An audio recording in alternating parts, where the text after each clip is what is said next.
hanya kepada kita hari ini, yang mana pada malam hari ini kita semua masih diberikan kesempatan yang begitu nikmat untuk menikmati bacaan sholawat, bacaan Al-Quran dan sebagainya. Begitu juga kita masih diberikan kesehatan di saat masa pandemi ini. Mudah-mudahan semua itu merupakan nikmat yang harus dan wajib kita syukuri, sehingga sesuai dengan janji Allah, maka kenikmatan berikutnya akan diberikan kepada kita semua. Amin ya rabbal alamin.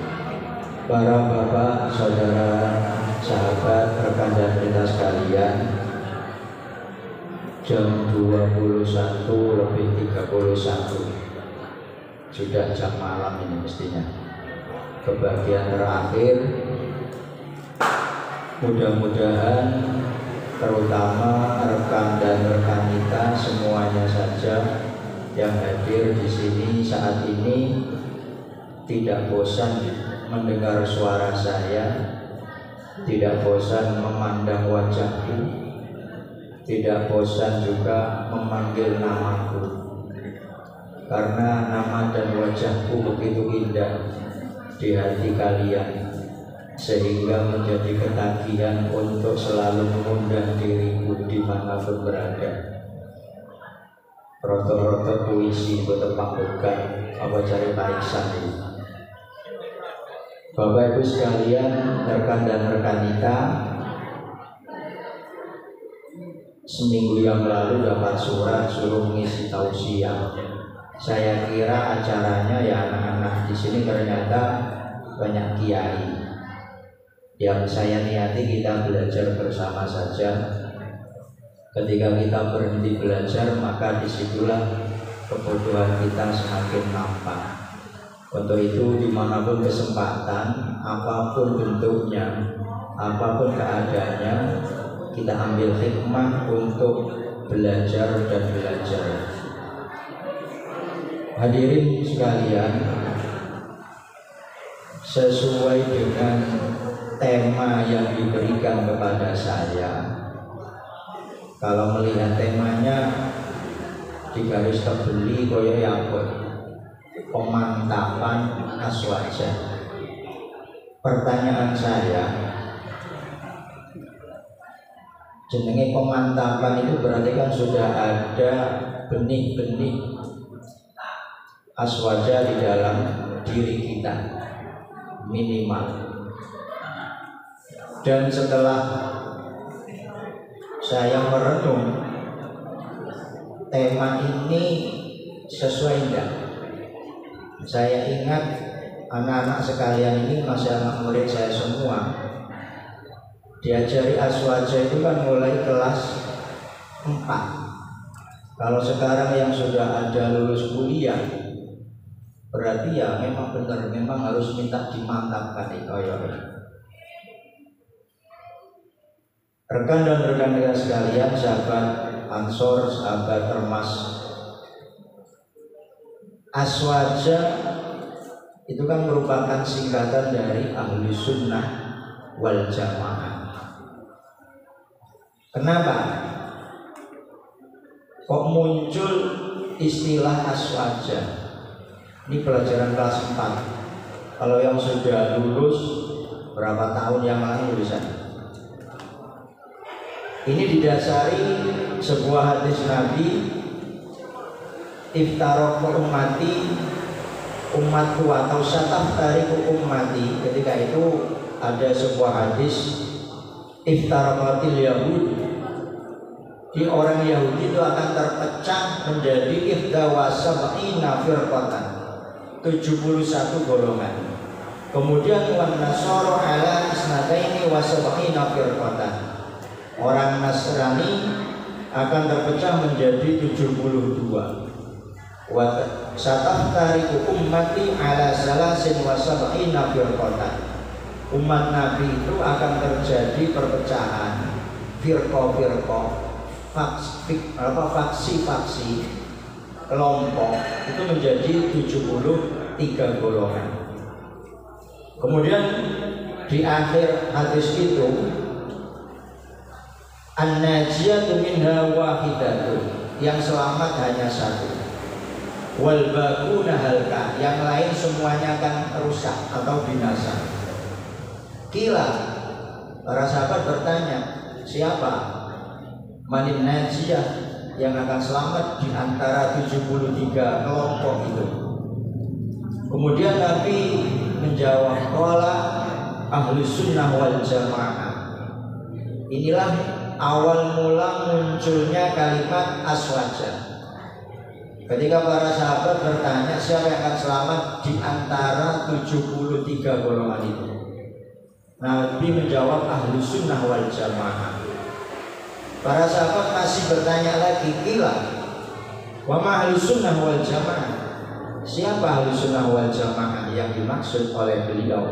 Qala ma ana alaihi wa ashabi, yaitu orang yang hari ini bersamaku dan sahabat-sahabatku.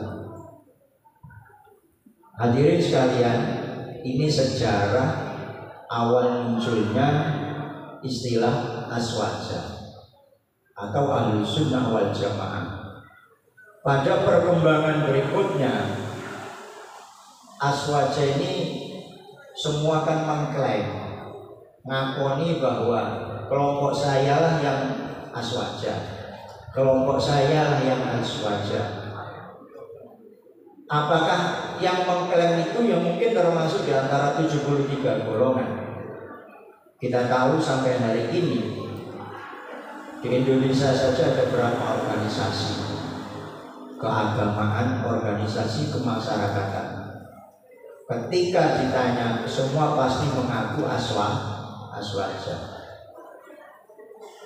Sehingga ada orang yang menggarisbawahi bahwa aswaja adalah orang yang tetap berpegang teguh kepada Quran dan hadis. Ansih hanya itu. Pokoknya kalau tidak sesuai dengan Quran hadis semua bid'ah. Tidak sesuai dengan Quran hadis semua khurafat. Tidak sesuai dengan Quran hadis semua mardudun, tertolak semua. Nah, dari sinilah muncul kemudian pemikiran-pemikiran baru yang sampai hari ini kita sebagai generasi Nahdliyin, apakah teman kita yang di lain organisasi bukan aswaja? Semuanya mengklaim kan, saya lah yang paling aswaja. Nah, yang perlu kita diskusikan, kita belajar malam hari ini, rekan dan rekan kita sekalian, saya hanya tidak secara detail karena namanya pemantapan, pendalaman kan tidak hanya cukup 5-10 menit saja, harus kontinu untuk kita berdiskusi bagaimana aswaja an-nahdiyah itu. Intinya di bahasa sederhananya mungkin yang dikehendaki rekan-rekan kita, sahabat ormas ini, tolong mungkin dikandani konco-konconya ini. Aswaja itu yang kita amalkan itu apa? Gampangannya ya segini wae. Aswaja ya apa yang dilakukan oleh kiai-kiai kita selama ini saja kita aja, tidak usah repot. Sederhananya seperti itu.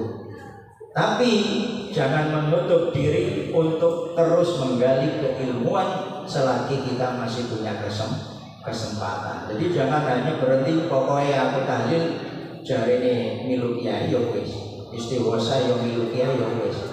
Kita berhenti belajar, jangan. Apalagi kita semua ini terutama rekan-rekan kita masih muda-muda. Maka keilmuan itu, khazanah ilmuwan harus tetap digali. Hadirin sekalian yang saya berbahagia, jadi ini konsep pertama aswaja munculnya ketika itu. Wah, kemudian terjadi perdebatan lagi. Perdebatan di mana? Hadisnya itu palsu, hadis yang tadi saya baca, saya bacakan ke perpean. Karena tadi saya semua lihat teman-teman samping saya baca kerpek semua, istiqosa, kerpek, ya saya bawa buku malah. Biar kan, memang rodok enom, daya ingatnya sudah mulai menurun. Rodok enom dari Pak Mariono, apalagi di live YouTube Pak ya, channelnya nanti Pak share. Rekan dan rekan sekalian, jadi itu konsep aswaja. Sekarang kita kembali ke an-nahdiyahnya, singkat saja. Yang perlu kita pahami, rekan dan rekan kita sekalian, kalau saya ngomong anak-anak kan kata ini wis tuwa. Padahal wajah saya memang ya sudah muda. Sudah muda kan wis tuwa toh, sudah muda. Aswaja an-nahdiyah. Ini tadi saya lupa. Ini semua pakai baju Ibnu, IPP sebagai generasi NU. Saya selalu mengingatkan kalian, kita semua ini alhamdulillah masih diberi kekuatan. Mudah-mudahan diakui santrinya Mbah Hasyim Asy'ari. Kita ini hidup di NU bukan untuk mencari penghidupan di NU, bukan untuk ngeramut atau untuk apa? Untuk membesarkan. NU itu sudah besar. Kita lah yang harus butuh NU. Misal saya, Pak Irmawanto atau Pak Haji Mudakir, ini yang sudah sepuh-sepuh harus membesarkan. Sebesar apa kita ini untuk membesarkan NU? Tidak ada apa-apanya dibanding Mbah Hasyim Asy'ari. Kita hanya ingin barokah dari beliau. Beliau ini adalah seorang wali, di mana murid Mbah Khalil Bangkalan ketika mau mendirikan Jamiah Nahdlatul Ulama. Yang Jamiah organisasi ini didirikan tidak hanya 1-2 hari langsung abrak-abrak langsung jadi, tidak. NU sudah besar. Kita ini tidak ada apa-apanya. Untuk itu kita semua yang sudah lebih dulu berkecimpung di Ibnu, IPP, Ansor, Fatayat, ini lebih dulu mengajak kepada rekan-rekan sekalian ini untuk berkhidmah. Khidmah itu yang ngeladeni. Kita ini pembantunya Mbah Hasyim. Apa yang dikatakan Mbah Hasyim, ya kita turuti. Mungkin nanti akan saya share, tadi sudah saya share. Rekan dan rekan kita ini mungkin belum baca atau pernah mendengar konun asasinya Nahdlatul Ulama. Sudah pernah baca? Belum. Nah ini satu perlu PR ini. Konun asasi itu kan undang-undang dasarnya. Konun itu kalau diartikan harfi ya undang-undang, asasi ya dasar. Makanya setiap negara itu kan punya undang-undang dasar, pembukaannya termasuk.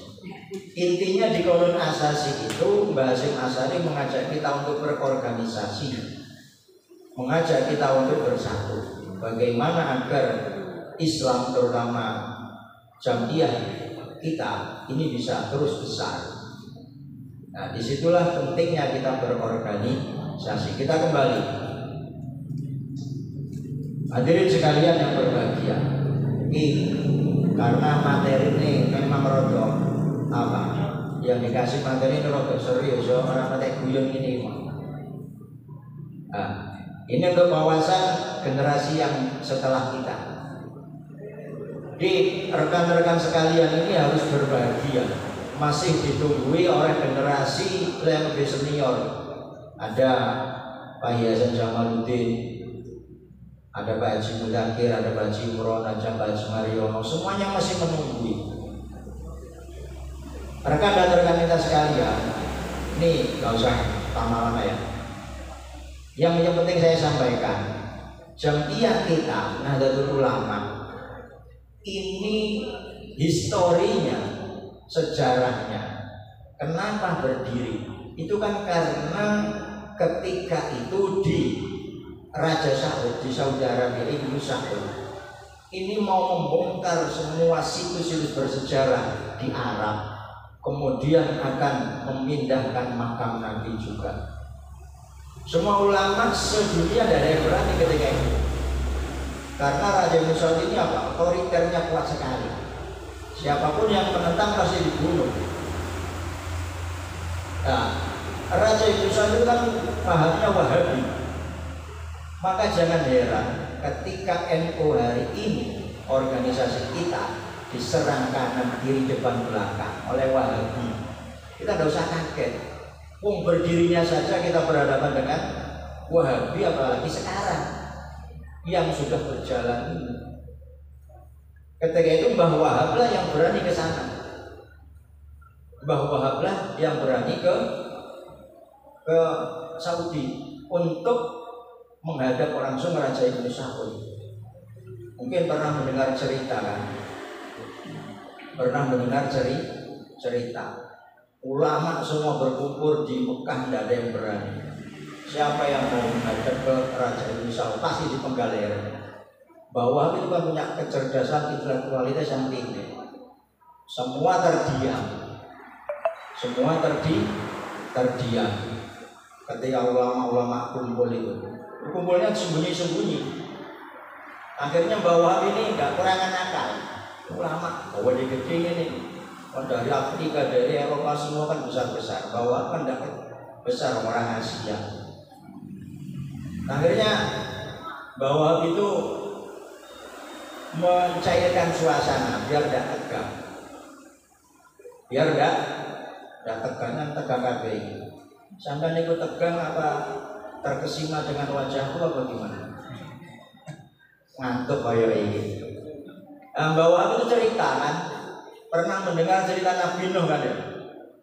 Ketika banjir, ketika kapal ini sudah mau mendarat semua kan bersiap-siap mau apa? Lompat.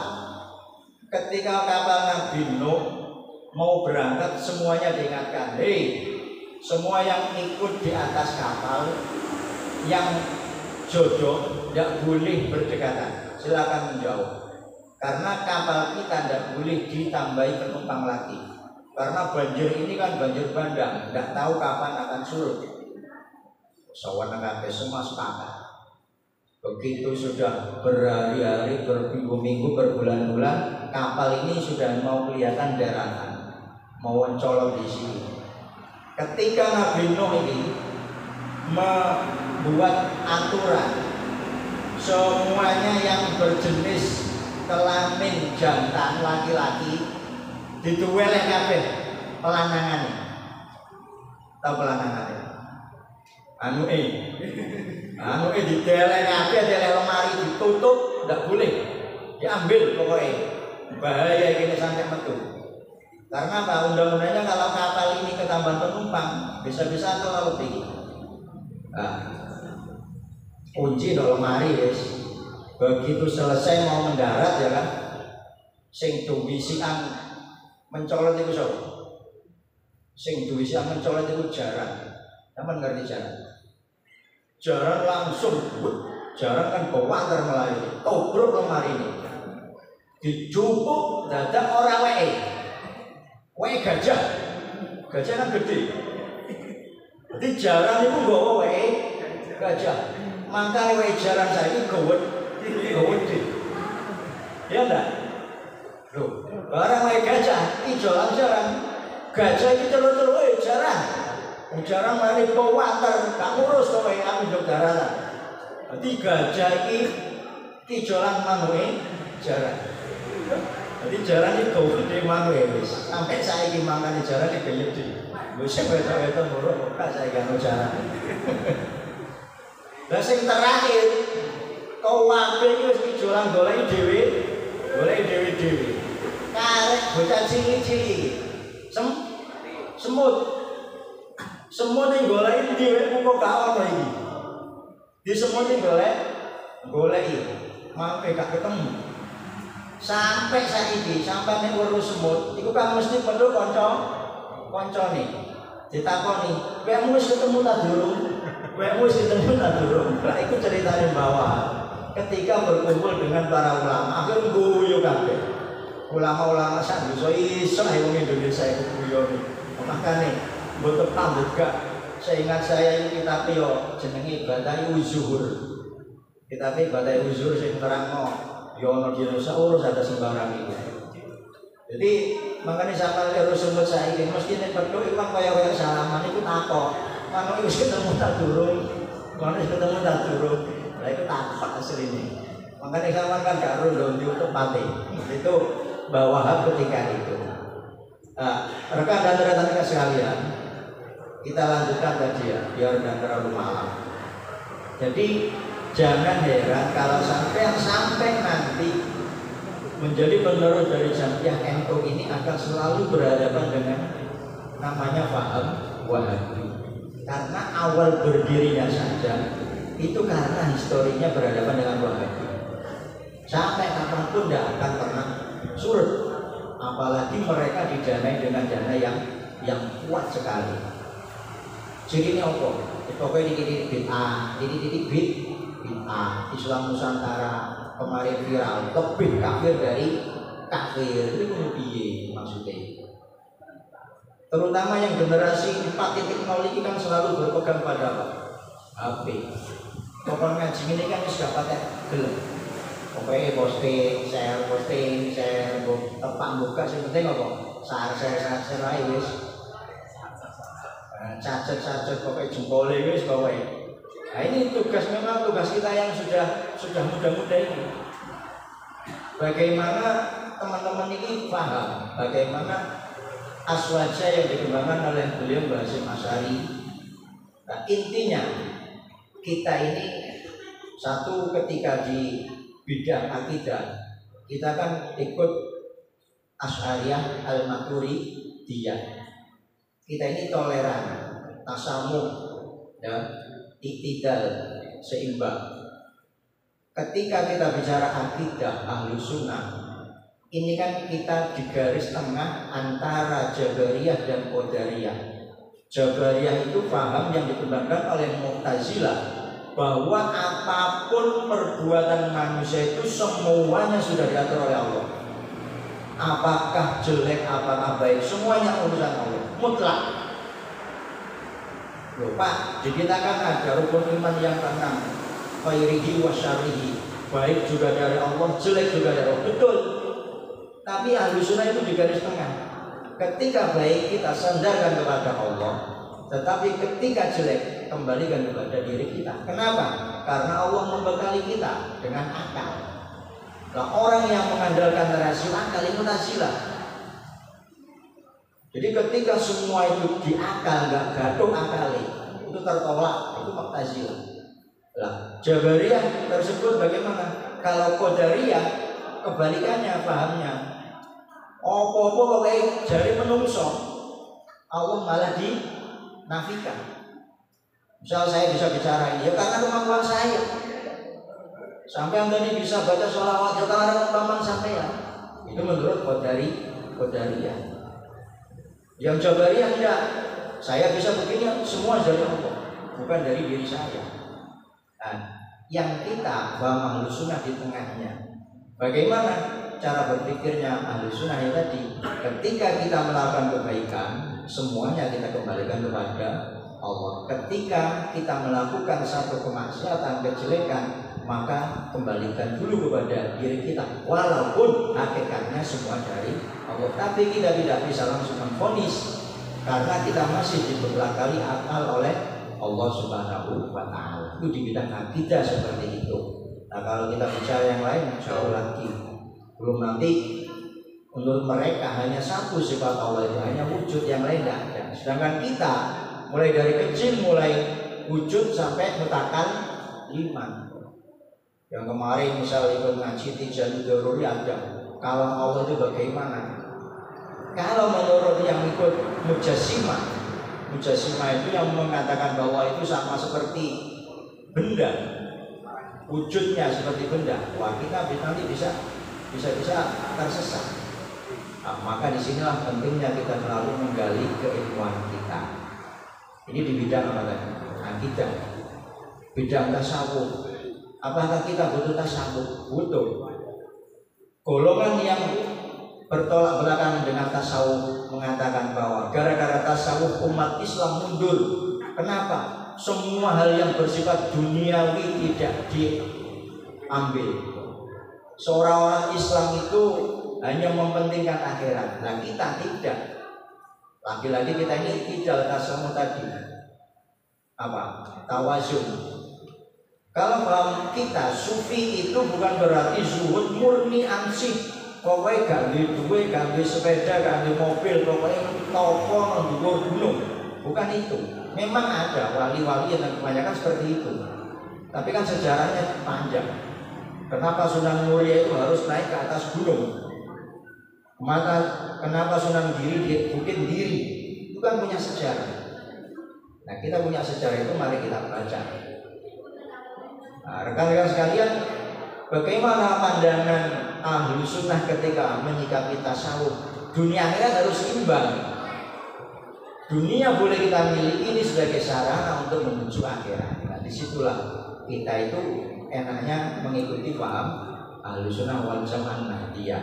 Yang terakhir mungkin karena sudah malam, lain waktu nanti mungkin bisa diskusi lagi dengan yang lain. Jangan saya aja nanti ya, mungkin banyak sepuh-sepuh juga.